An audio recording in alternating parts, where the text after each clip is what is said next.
Hi and welcome to the video. As you can maybe see by my surroundings, I'm in the forest, in the mountains, and it snowed overnight, so it's absolutely beautiful.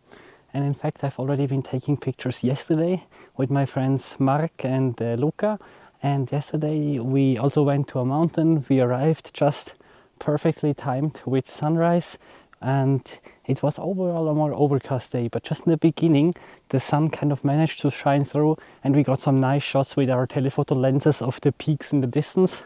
Afterwards, as I mentioned, it was getting more overcast, which was actually perfect because for wildlife photography, once there is sun, you don't have so much time until the light gets too harsh or it comes from the wrong direction. So we were quite happy with this overcast weather. Yesterday we were mostly looking for the alpine rock ptarmigan. It's a grouse species and I absolutely love this bird. It changes its plumage several times a year to be always kind of adapted to its environment. And right now in winter they're completely white, so very hard to spot. And it actually happened to us like twice yesterday that we almost walked into them or stumbled upon them because they're sometimes really hard to see. And we got some nice shots. I was using my 100-300mm f2.8, sometimes with the tele-extender, and I also tried to get some more environmental shots, also showing the habitat. And I'm quite happy with the results.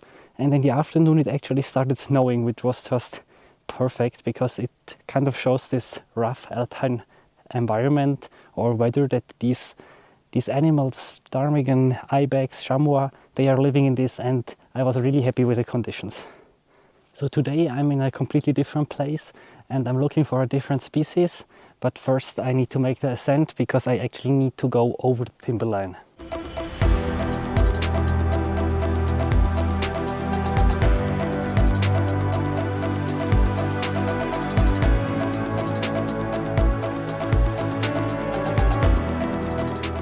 So my goal for today is the alpine ibex.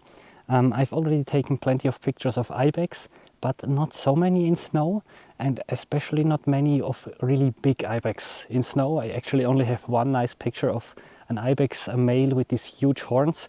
So that's my goal for today. I chose today on purpose because it was snowing overnight. To be honest, a bit more than I expected. So the ascent here is quite steep and I'm a bit exhausted because we have around 30 to, I would say, almost 40 centimeters of fresh snow. So it's quite tough. I will show you first what I brought with me today. I have here my Tilopa backpack. For me that's a nice size. I can fit everything in without having a too big backpack. And you can see I have quite some clothes here because during the walking I don't need much. It's warm enough anyway. So I have here my gloves from the Heat Company that I will for sure use later. And then I have here my R5 and the RF100-300 2.8. I have the 1.4 tele extender in case I need more reach. Here I have the 35mm 1.8, and here the second R5 with the 50mm 1.8, and the 35 and 50mm 1.8 are lenses I want to use in case the ibex come really close to me and I could take some environmental shots or maybe just some landscape shots. I will see how it turns out. I get often asked if I also use a tripod, and if yes, which one. Actually, no, I most of the times don't use a tripod, and if I go to the mountains, I basically never use a tripod. For me, it's just too cumbersome, it's some extra weight. The ptarmigan, chamois and ibex are usually also moving, so I would need to readjust and rearrange the tripod all the time. I would just lose too much time, I give up flexibility, and to be honest, for what? The RF100-300 is not so heavy, has a great image stabilizer, and there is so much snow around that it's actually very bright. Even if it's an overcast day, if I set, let's say, the ISO to 400, I think I will still have a shutter speed of probably 1600 of a second, so I don't need a tripod. If it's a bit darker, I would just advise you to be a bit more careful with the shutter speed, because even though we have great image stabilization in these lenses, first of all, the animals might still move and they might move quicker than you think. And also, if you walk through the snow, as I mentioned, my pulse is quite high. So I cannot hold the camera as steady as I could if I would be in a more normal, relaxed state. So that's it for now. I hope I can give you more tips once I reach the ibex, but for this I first need to start my ascent.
So I arrived over the timberline here and I immediately took a bit more layers because once you are not moving anymore, it's getting a bit cold.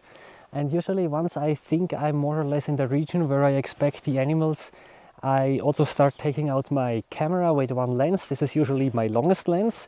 Today this is the 100-300mm, and then I walk around with this. Of course it depends a bit how the whole environment looks like. Now there's still a lot of snow, so not so easy to walk. I always keep the lens protection cap on in these situations, just in case I fall, that it's not getting completely wet. And then I also try to set the exposure, set everything that I'm ready in case an animal appears. And today, as you can see, it's a more overcast day. There are some clouds moving in and I have the feeling it will start snowing very soon.